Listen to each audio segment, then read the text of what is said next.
Michael, how are you? Hey, Jamie, very good. How are you? Yeah, great, thanks. I'm loving the background. I'm feeling peaceful and meditative already. So Well, that's good. thank you so much for making the time to join these Sentientist Conversations. It's my pleasure. Yeah, thank you so much for reaching out.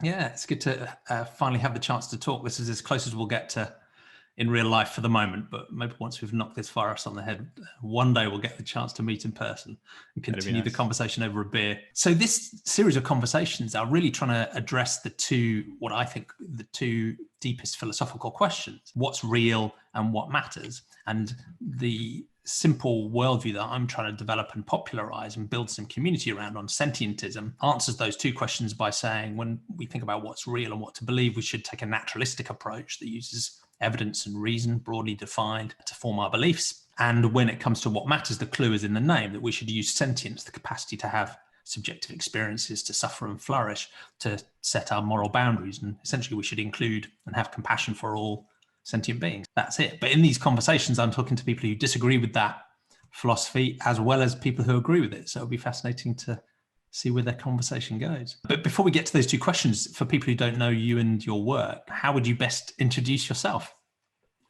Sure. Okay. So I'm doing a few things at the moment. I actually just finished my PhD in space science. Congratulations. Well, I say thank you. I say finished. I've submitted my thesis. I'm not confirmed yet. I still need to wait for the reviewers to accept the thesis. Assuming they do that though, then my thesis should be done. Great news. And what was it on? So I was looking at how we can use geophysical techniques that we use in, say, resource exploration, environmental engineering on Earth, but apply those to space, and in particular looking at how we can map other planetary bodies for things like prospecting for resources potentially in the future, whether that's ice or metals on Moon, Mars, or asteroids. And also looking at some very future, but I think critical problems such as, I guess, colonisation, terraforming, and asteroid impact deflection. So just as a quick example, if we detect an asteroid coming to Earth, we would want to know what its internal structural composition is and chemical composition. Structural in particular, because that tells us about the most effective way to deflect that. So if we detected an asteroid and it was coming to Earth today, and we had about 2 years, ideally, if we had time, we'd want to land a probe on it, because it could be a rubble pile, it could be a solid body. All of the different structural models that it could be dictate a different ideal deflection method. So you can imagine if you hit it with an impactor, but it's just a rubble pile, it might break up into smaller asteroids that are all still heading towards Earth, for example. Important to know. Yeah. Well, you're definitely the first space scientist to come on as a guest, so it's great to have you here. Oh, good. Yeah, so tell us about the other threads. Sure. So I have been involved with the effective altruism movement for having to just think about the number, I think 5 years, five and a bit years. So for me, I discovered effective altruism. I guess I was already starting to think about the ideas of effective altruism, which is just, we have limited time and resources, but there's so many problems in the world and we want to do as much good as we can with our limited time and resources. And I was sort of already thinking about altruism in those terms, I guess. I would have described myself as a utilitarian for some time before that. So I'm concerned about suffering and well-being of sentient minds. I think at the time I probably was more focused on humans, but in any case, I had this opportunity to go to Nepal to volunteer and help to build a medical center. And the trip was going to cost me $5,000 because I was paying my own way to go there. Yeah. And helping to pay for some of the construction materials, going with a charity from Australia. And I also had just finished my undergraduate degree in geoscience. And so I had a job offer and they basically said, you're free to start working whenever you like. And it was a pretty high paying job. And I just had this thought cross my mind of, I could start working now and make a lot of money, or I could go on this trip and delay working for 5 weeks and do this thing, which I think would be good. But I couldn't help but think I could pay for the $5,000 for someone else to go on this trip and then also earn enough money to send an extra person on the same trip. So it's the choice between me going or 2 other people going was the opportunity cost. And I was thinking about this and talking to some friends and family about this, and they all thought I was just crazy. They were just like, that's ridiculous. You're just overthinking it. Go do this thing that's going to be good, and to think about it any more than that is silly. And so I did, and I went on the trip, and I want to say I'm glad I did it. I think it was a good thing, but I just can't help but feel that I could have done more good if I'd done the other thing, which was start working full time earlier. That's Yeah, I was very happy to discover effective altruism. So I saw Peter Singer's TED Talk a few weeks after I got back from that trip. And it was just perfectly timed because I was just thinking, am I the only person who thinks like this in the world? Turns out, no, I wasn't. There was a small but growing movement that does also think like that. So that was really cool. And I've been quite heavily involved in effective altruism ever since. A little bit And less. is there a part of your utilitarian brain that still thinks that if you hadn't gone on the trip to Nepal, your mind wouldn't have been configured to really resonate with Singer's talk in a way that's led you down the path of effective altruism? Yeah, great question. sorry. No, I'm happy. No, that's a good point and quite possible. But yeah, I mean, there's so much space in second and third order effects. Yeah, it's hard to say. Things could have been better or worse, but they turned out okay. But anyway, I ended up helping to found a local chapter in Adelaide, where I was at the time. I worked for a few different organizations, volunteering, and eventually in a paid role for Effective Altruism Australia. And yeah, I basically just became hooked in the movement and the ideology and the ideas in the movement. And so that kind of framework of thinking has driven a lot of what I've done ever since. So that drove the PhD. That led me to leaving my industry employment and going to do my PhD full time. And it also led me to become involved in, which is the third thing I'm involved in, the Animal Justice Party, which is an Australian political party focusing on being a voice for animals, for non-humans in Parliament, and trying to make sure that legislation is made with animals in consideration. So I ran as a candidate in the New South Wales state and also federal elections last year. 2 years ago now, and intend to run for elections again in the future and hopefully one day maybe be elected. That would be great, whether to council, state or federal. And and I guess just to round that out, I also have a blog and podcast, which I semi-occasionally keep updated, and a YouTube channel. So I just talk about science and ethics and whatever I feel like talking in those. Yeah, and the podcast is Morality is Hard. That's right. Yeah, it ties in nicely with the conversation today. We'll see whether we come to some easy or difficult answers. Thank you. That's a fascinating range of contributions. So the first question I like to ask in these conversations is, what's real? And for many people, that's a conversation about whether they grew up in a religious or a spiritual household or one with a more naturalistic or atheistic worldview. You can wind the clock back as far as you like, but it will be interesting to know your story there and also where you've got to now on the sort of supernatural, naturalistic view or varieties thereof. Yeah, so I grew up Catholic, Christian, and I guess this is not something I realized at the time, but many years later, after I had eventually decided I was an atheist, I realized that my parents weren't really religious.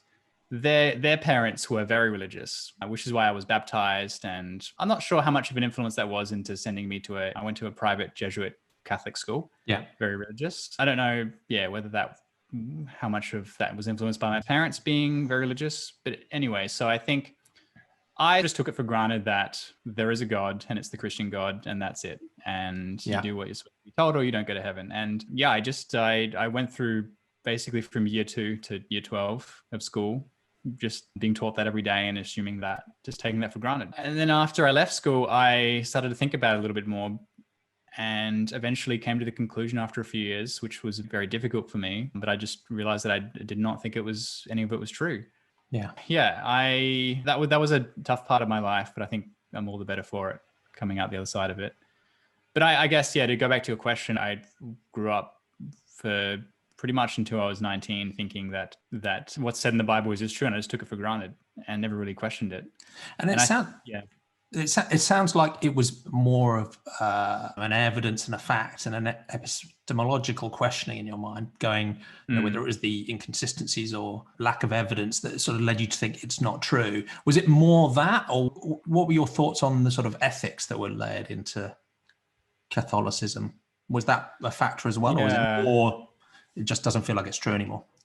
It's a very good question. I think it was definitely more of the truth side of it, because I started studying science and was thinking about the questions of, is the stuff in the Bible true? And through that lens of science. And I just, through that, I came to the conclusion that just can't justify it, as nice as it would be in some ways. But in terms of the ethics, I don't think that was much of a consideration for me. So it's interesting that I've never really thought about that. I've talked about my, transition from being Catholic to atheist a lot. And The ethics never really has been a big part of the conversation. So I have to say, no, not really. I look back on it I have some thoughts and feelings on the ethics now, but at the time, I don't think that was, so much of the consideration. It was just that I just decided I didn't think it was true.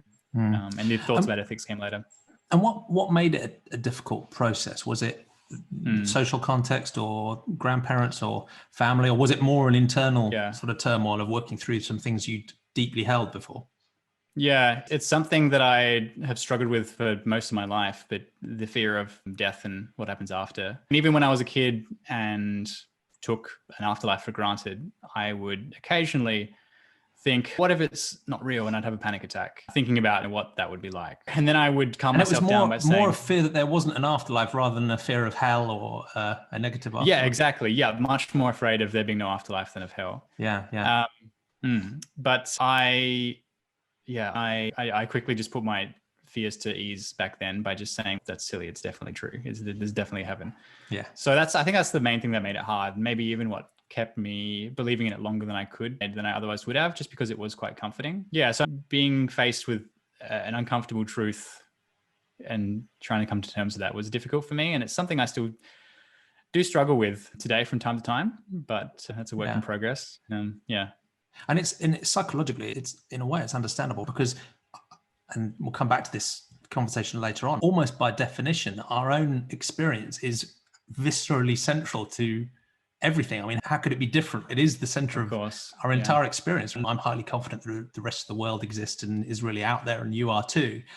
But all of that is processed here. So conceiving of that not existing at some point is a pretty strange thing to get your head around, particularly when you've grown up in a context where you're told a different story. But that's fascinating. And personally, my journey was somewhat similar. I think the flavor of religion I grew up in was also Christian, but it was softer and more background. It was a sort of anodyne Church of England type thing, and we'd go to church a couple of times a year, and it wasn't really that serious. But even with a very gentle sort of anodyne Christianity like that, it still took me quite a few years to really come to terms with it. Many of the people I've spoken to on this series have had much more traumatic and much more difficult experiences because for them, the religion was absolutely central to their community. So it's not just been a psychological challenge as they think it through and work out what's real. It's also been a very real, direct challenge in their societal context and in families. But even in my sort of very mild situation, it still felt like it took me a few years of a journey to work it through. It's interesting how deep it runs. Yeah, and just on that point, I think it could be that the fact that I had left school and that's when I started questioning it could be because I had left that community, because most of the people I went to school with and the teachers and the priests at the school were obviously believers. And so leaving that community and being exposed to a more average set of the population, I think might have been a factor. But I think the fact that I had already left the community maybe made it easier, because it wasn't like, if I was having those doubts at the time I was at school, maybe that would have been a lot harder. Yeah, I agree. It gives you the freedom to rethink because you're in a more diverse group of people that don't have that same set of views. No, it's fascinating. Thank you for sharing that. One of the other factors, and it doesn't feel like this was true for you, but one of the other factors that often holds people in a religious worldview for longer than they might otherwise stay is because not only does it provide some sort of sense of reassurance about the meaning of life and life after death and those types of things, but it also provides a moral structure too. And while it's very clear how badly religiously motivated morality can go off the rails and can warp ethics, there's also genuine compassion that runs through most religions, and some, again, sense of reassurance, right? Because there's this external deity that is the instantiation of good, right? So there's a definition that there's often lists of rules, or there are books, or there are authorities you can turn to tell you what's good and what's bad. And that structure, while I think it's totally unfounded and largely fabricated, and the good elements of it are there largely by luck and predated the religions, but there are good elements there. It's still a structure that you can lock into, particularly when your culture and your community holds on to it. So that can be another part of the difficult process of leaving a religious worldview, is that some people feel that they lose a moral foundation and that their morality loses its moorings in some sense. Was that a factor for you? And almost regardless, if, again, winding the clock back, if I'd asked you as a child, what is good and what is bad morally, what matters, how might have you have answered that question? And how's that shifted over your life too? Yeah, great question. I think I don't want to put too much confidence on this, just because to be honest, I can't really remember. So I was about to say, I would have said what the Bible says is good. Yeah. But yeah, I think that's what I would have said, but I don't want to put too much confidence in that just because I'm saying that because I knew I was religious back then, and that's probably what I would have said. Yeah. I actually can't really remember. And I think I didn't think about ethics that much, to be honest. It's just something that I guess I didn't really think about too much. It was an active thing in my it's mind. interesting because for some people it's I think at that age they would answer the question that way, but in practical terms their morality would be more of a sort of common sense, love your family and be compassionate and be nice, that type of stuff. And whereas for other people quite early on, they looked at those two things and said, I feel this naturally compassionate ethic, but when I read certain parts of the Bible or the Quran or whatever, that doesn't seem very compassionate. And there's a disconnect there. But it does feel like they were somewhat separate for you at that in the early stages. There wasn't a real strong link from the ethics of Catholicism into your personal ethics. But again, we're probably reading too much into distant memories. I would love if past Michael had a journal where he talked about this sort of thing, because I don't know what I actually don't know what I thought about that, and I would love to have known. So what point did you start thinking about ethics and morality, and how would you describe the grounding to what matters morally to you now? Sure. It certainly happened at some point in the last few years, or I should say the foundation of what I think is ethical now happened in the few years following when I left my faith. And I think what happened was I discovered I was searching for meaning in a way, and I discovered the word utilitarian, and I learned about what it meant. And I just thought, that just makes perfect sense. Rules make sense if there's a god or a deity making these rules, like deontology. But I think if independent of that, it has to just come down to suffering and well-being, and there has to be, some amount of good that can outweigh some amount of bad. And so I think just straight away, utilitarianism or consequentialism made a lot of sense to me. And I think I just thought about it more and more over the years, and things like the trolley problem and other thought experiments. And eventually I thought more about what can sentient minds value, or what things can sentient minds value. And I think my take on it would be, I'm not sure where I fall on the moral realism side of things. I think probably I would agree there's no such thing as moral realism, but I think that the only things that sentient minds can value is suffering and well-being, and then everything else that we think we value is usually just a means to an end, or we're tricking ourselves, or it's some biological quirk. But if you take any non-human species, and they value suffering and well-being, and that's about it really, and everything else comes down to that.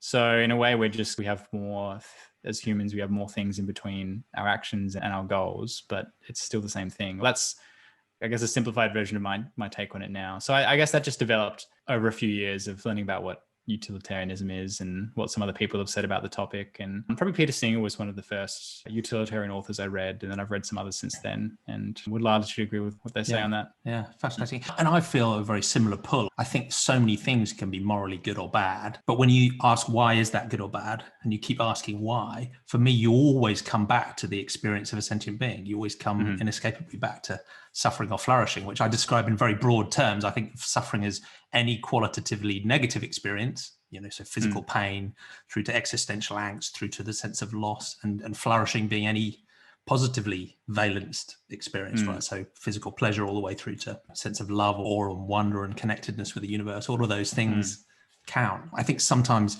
when people talk about a hedonistic approach, it can feel a bit narrow, like it's just physical pleasures and pains. But I think, I share your view that it's actually, there's such an incredible variety of sentient experiences that have value, but that's really where the value comes back to.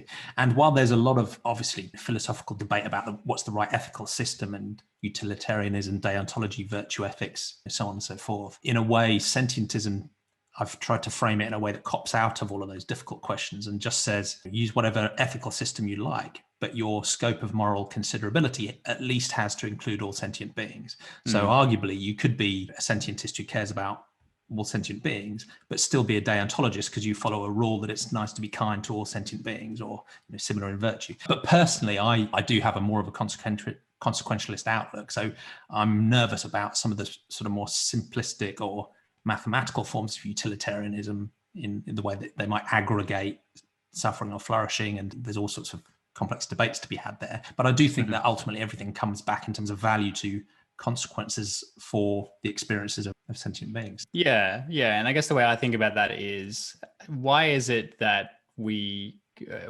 care about living things, or sentient minds, I should say, but not a rock? I think that for something to be bad ethically, it has to be bad for someone.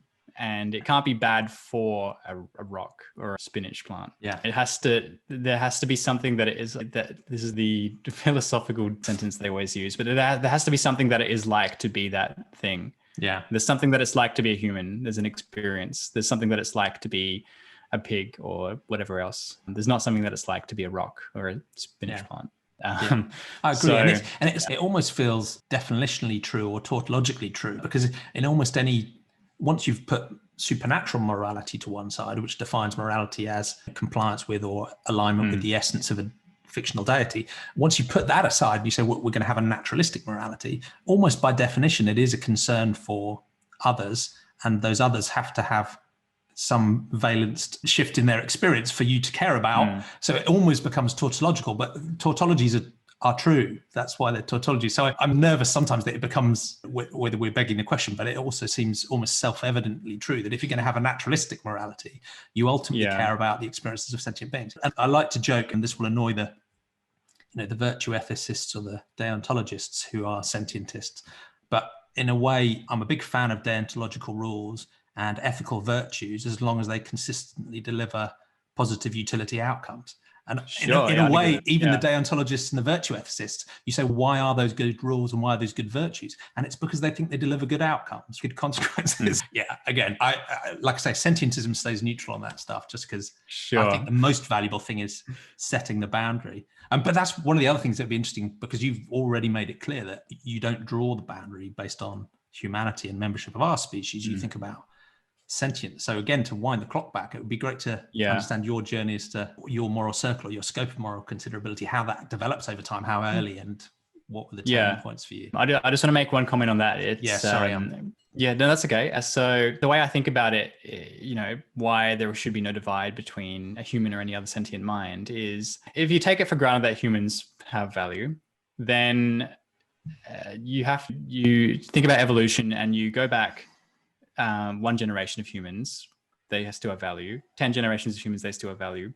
You keep going back and eventually different species start to merge. And unless there's some arbitrary point where suddenly humans don't have value, there's just a cutoff for some reason, because you've gotten now back to the point where, let's say, humans and chimpanzees unmerged or split up, or when humans and pigs split up. I think as long as there's some sentience there, then they have to have at least some value. We can argue maybe whether individuals with less capacity for suffering or less capacity for sentience have less value. But unless there's no sentience or no capacity for pain or pleasure, there has to be some value. And I just think about it in terms of, you go up on the train of evolution and everything links back together. And if humans have value along that chain, then everything else has to have value along that chain. So I guess that's another way to come to that same conclusion. That makes sense. Although I guess a panpsychist would challenge you and would say, okay, let's keep going back. Let's keep going back to, bacteria and archaea, and then random groups of organic molecules in the mud, and all the way back to the electrons. And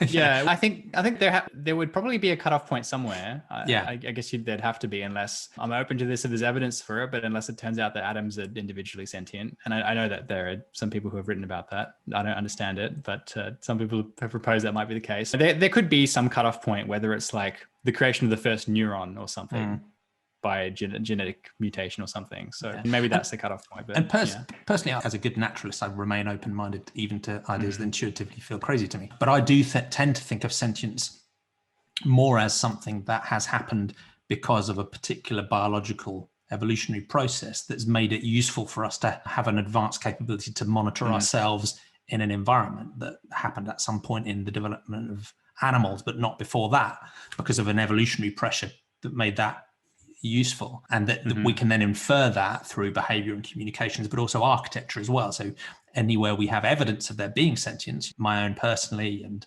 so on, we can then infer using evolution and behavior and architecture to probabilistically, imperfectly infer that there's sentience elsewhere as well. So I guess that's a reasonably traditional view of sentience, that in practical terms would say humans, most animals, some question marks over the simplest invertebrates, no to plants, no to rocks and rivers, but open-minded. And that's my stance. And I think that even if there is a panpsychist view that says, fine, that's what sentience is, but there is still some capacity of what it's like to be about every form of information processing, even going back to electrons. Fine, I'm open-minded about that. I'm not sure how we'll ever test it. And I don't see that there was ever any evolutionary pressure that would make that come to be. But I am highly confident that even if there is that sort of what it's like to be an electron, one, it's very boring. And two, it has no moral significance, because even if you want to say that photon or that electron is conscious in this completely redefined way, I don't think it's actually sentient, because I don't think it can experience any valence to that experience. So even if there is some what it's like to be like an electron, which I seriously doubt, I don't think it really counts as sentience, because there's no suffering or flourishing there. Yeah, we're probably going down a bit of a rabbit hole, but it's definitely outside my area, so I can't comment too much. But I also then wonder, if we did find that out, how does that influence the decisions and actions that we take today meaningfully? Does it influence what we should do? I think of too much. If there is information processing going on in that electron, it can't be changed anyway, because it's just an electron, and we have no capacity to affect it in a way anyway. So I think we come to the same point, which is fine.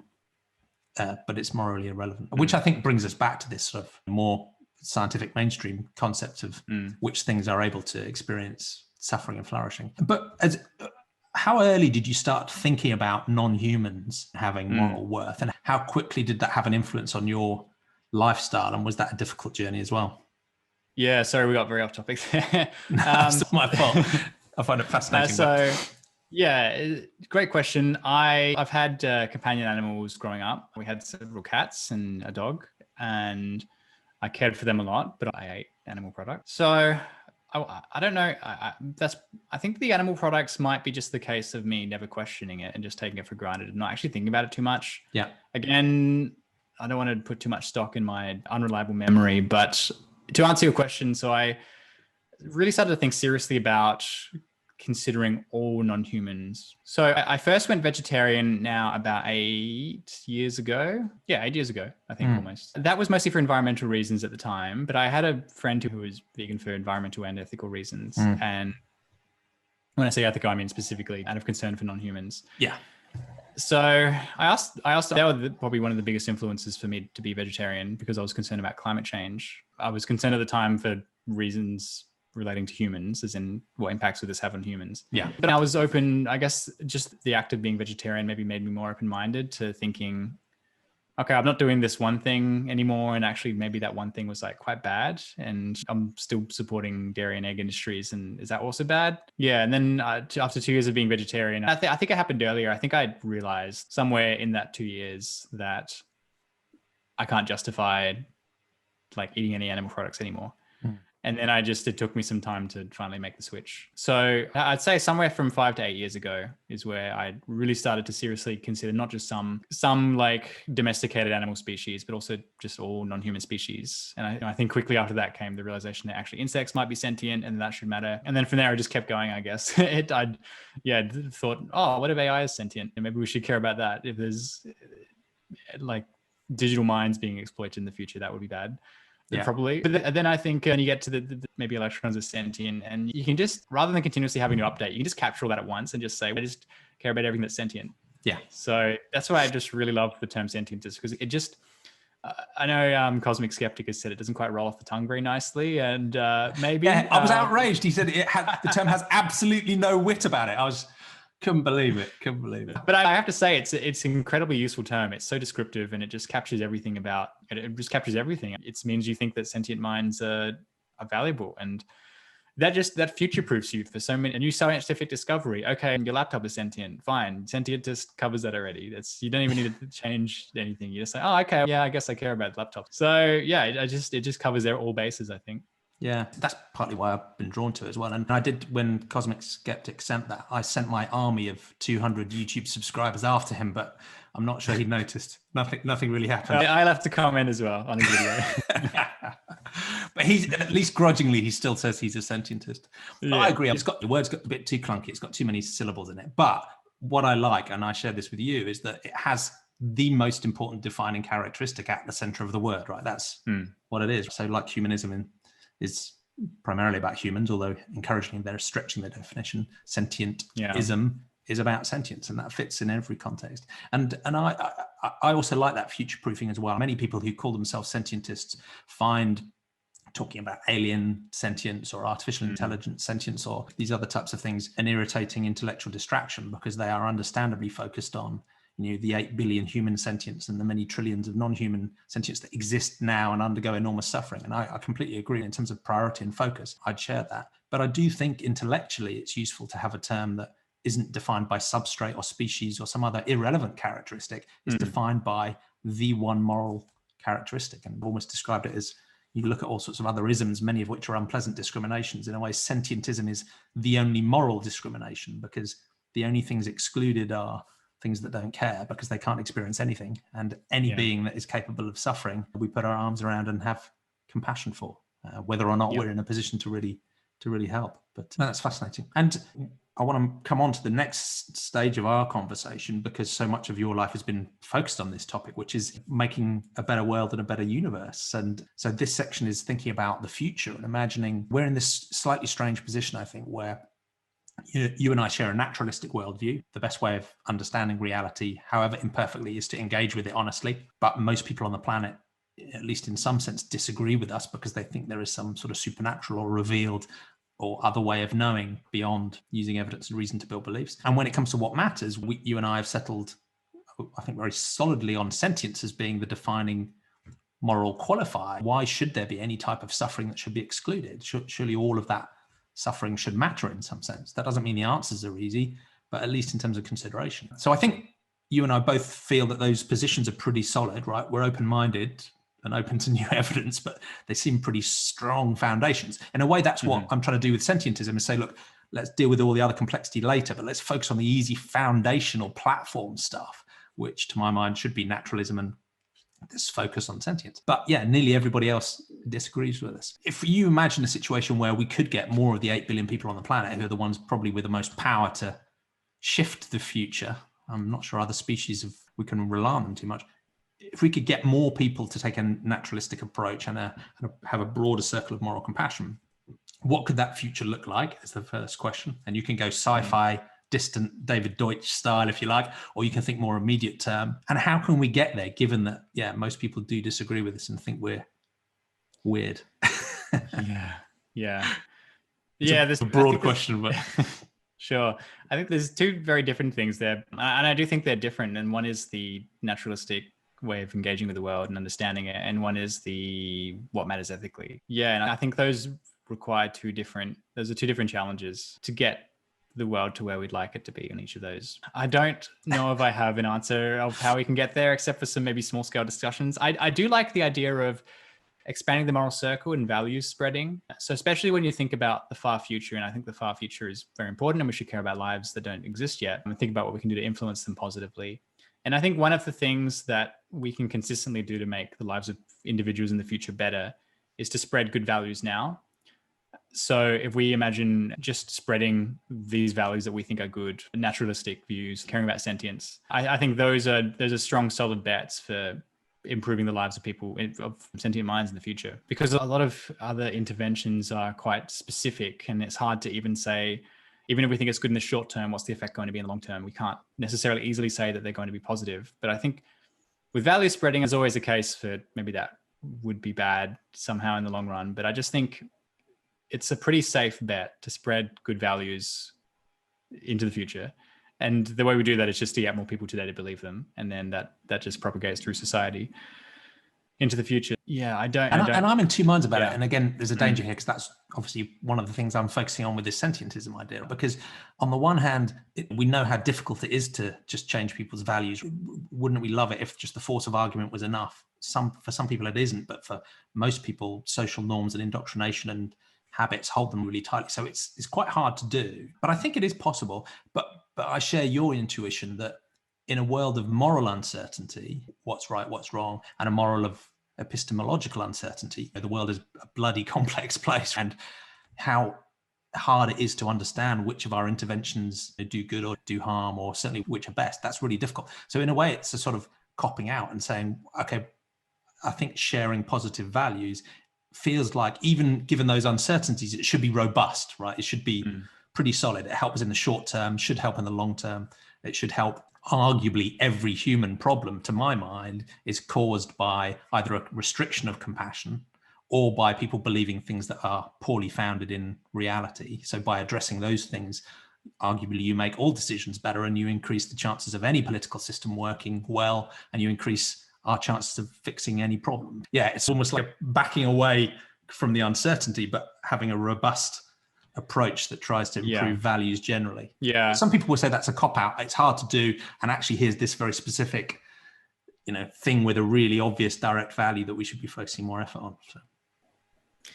Yeah, and I think one way we can think about that is so in terms of how can we expand the moral circle of consideration is, I think there's quite a large expansion that is here on Earth that we can do potentially in the next few hundred years, which is expanding the circle into non-humans for most people.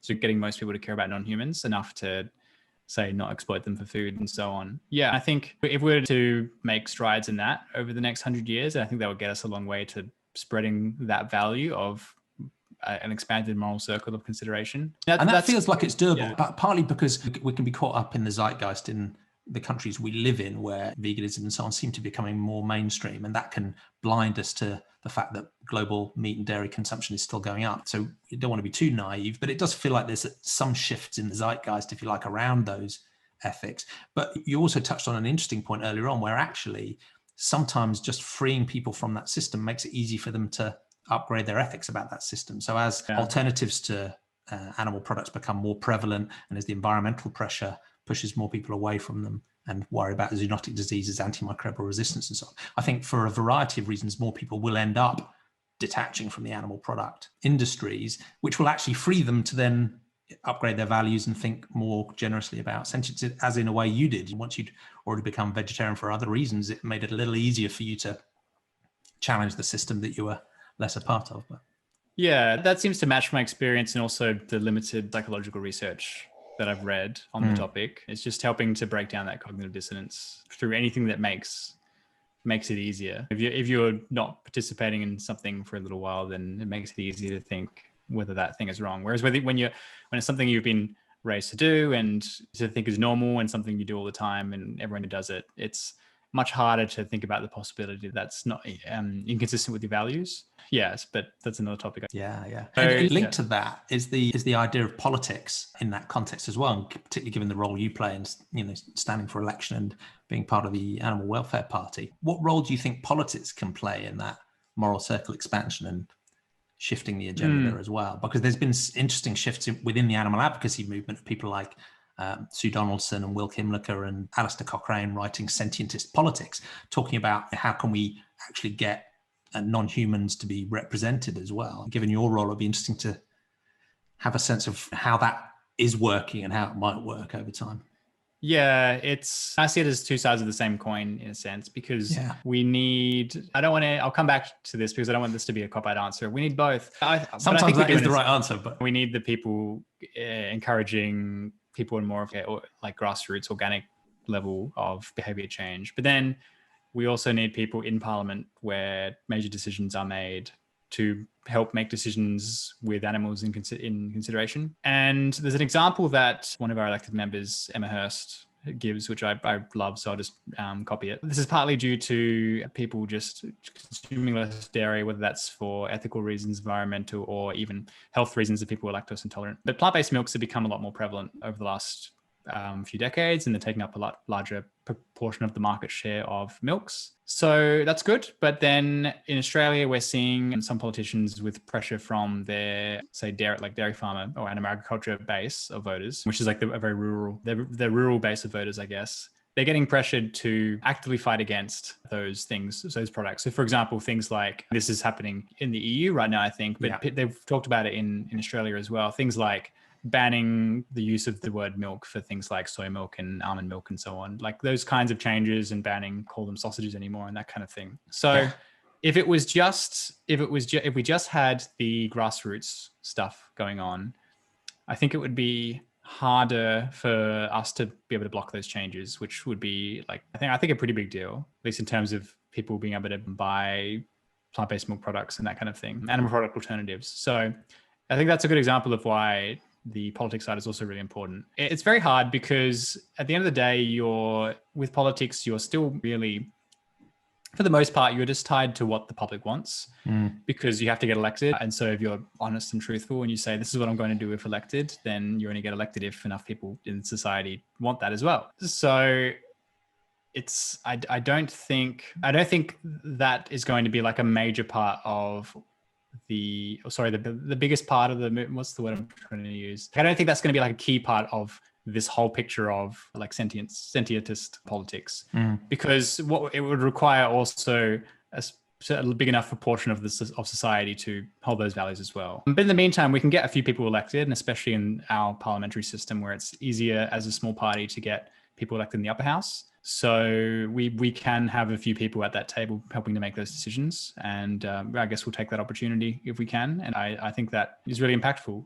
And there are some levers that you could pull in Parliament to drive that more like changing mindset of society. So, for example, if you could do something that would, let's say, lower subsidies on animal products or something that animal agriculture receives, you'd expect that to drive up the price of animal products, and that might break down some of that cognitive dissonance. If someone's thinking, well, I used to get a steak once a week, now it's expensive, maybe I'll try the plant-based steak. And that's going to come back to what we just talked about before of breaking down the cognitive dissonance. So yeah. And I think it feels to me there is almost a latent public support for doing this anyway. So you've probably seen some of the Sentience Institute research that was surveying the American public, and even enormous numbers of people who do consume meat and dairy every day were, vociferously against particularly factory farming, but many also said that they'd like to see a complete ban on slaughterhouses.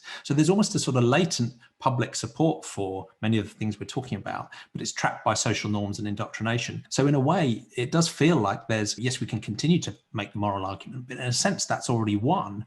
What we also need to do is just make that transition easy so that people can switch. And so that's about product availability, but it's also about, as you said, policies and standards and incentives and subsidies. And, if you could shift subsidies from supporting the continuation of the animal agriculture industries towards a sort of just transition that helps, farmers, farming communities, fishing communities find a new way of living compassionately that isn't based on causing catastrophic suffering and death, is enormous power we can bring to bear just through making that transition easier. Because I think there's this sort of latent sense that many more people than we might think would see that as a positive development, but it doesn't mean it's easy. Yeah. I have to say I was very surprised to see those results from the Sentience Institute. I wonder a little bit about, without getting too much into the weeds, things like do people really know what they're saying when they say that? Have they thought about if there were no slaughterhouses, what that actually would mean?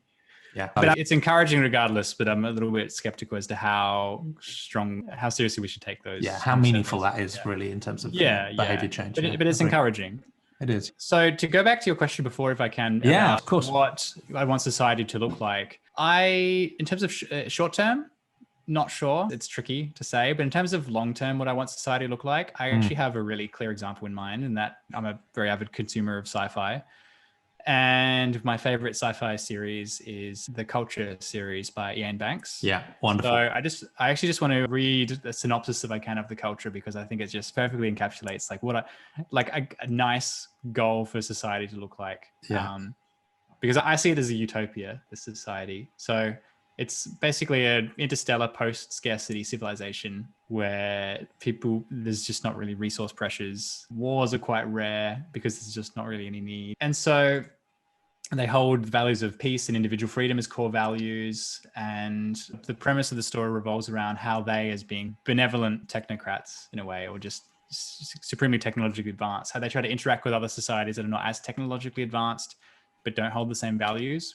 So for example, they often struggle with other societies that brutalize their own members, pose threats to other civilizations, and so on. And they could come in and just change things and take over, but their values don't necessarily let them do that. And Yeah, but just it's a fascinating series, just in the sense of you can start to think some ethical problems of how would society operate when there's no more scarcity, when there's no more money, and when major decisions are made by AI that are just super advanced and have the best interest of all sentient minds in mind. What kind of things happen, and how different does society look? So yeah, would definitely encourage anyone interested to go and read one of the books, because I think it's just a perfect example of how society would. I find it unlikely and unrealistic, actually, but I think it would be great if we did get there. Yeah. And I think at the risk of annoying any philosophers who have been my guests and who are watching or listening, but often I find there's better quality philosophy in science fiction than there is in many philosophy papers. And that's partly because I think sci-fi does free us to think in unconstrained ways about possibility. And that also means you have to focus back on fundamental values as well, in quite an interesting combination. Yeah. And while a lot of people look at sci-fi and just think it's crazy and conceptual and impossible, I think at least as a thought experiment, it's interesting. But also I'd encourage people not to underestimate our capabilities. If you talk to someone in the 1400s about the way we live our lives today, they tell you you're totally crazy. So who knows where we might be able to get to. And part of what makes me think that way is that while there are so many deeply intractable, awful problems we're facing today, in some situations, the answers are actually pretty obvious and straightforward. And if we could just lock in and agree on them and do them, you can imagine us being able to make phenomenal progress in some ways. But there are different schools of thought about whether, because of the importance of that long-term future, we should focus very narrowly on specific topics or hinge points or areas that will either protect us from risks in the long-term future or establish a strong, positive long-term future.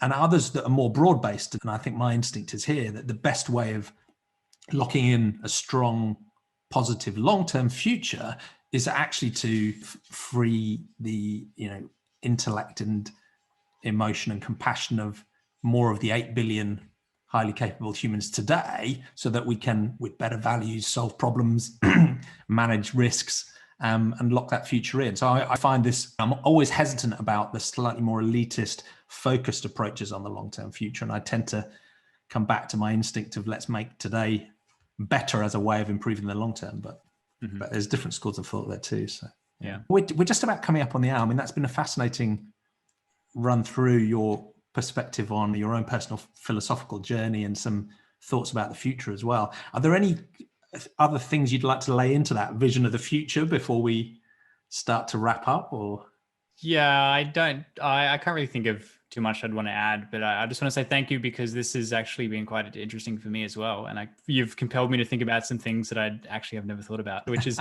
been great for me as well. Hopefully your listeners get some value out of it. Yeah, I don't think I've got too much to add. Just, yeah, I hope that as a priority, we can expand these values of caring about all sentient minds to other people. And if we can't do that, then hopefully we can at least get some policies and behavior change that looks the same, even if their motivations aren't necessarily where we want them to be. But if, we can, through other measures like market or something else, encourage the behavior that we like, that we want, then I guess I'll take that as a second best.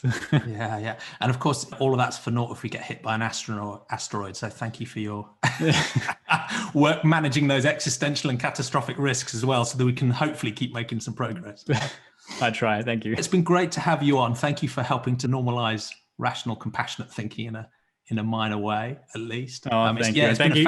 It's been a fascinating conversation. And what's the best way of people? You've mentioned already your podcast and your blog and your YouTube and your political work. What's the easiest way of people following you and keeping up to date with your work? And I'll include all the links, of course, in the notes. Oh, cool. Okay.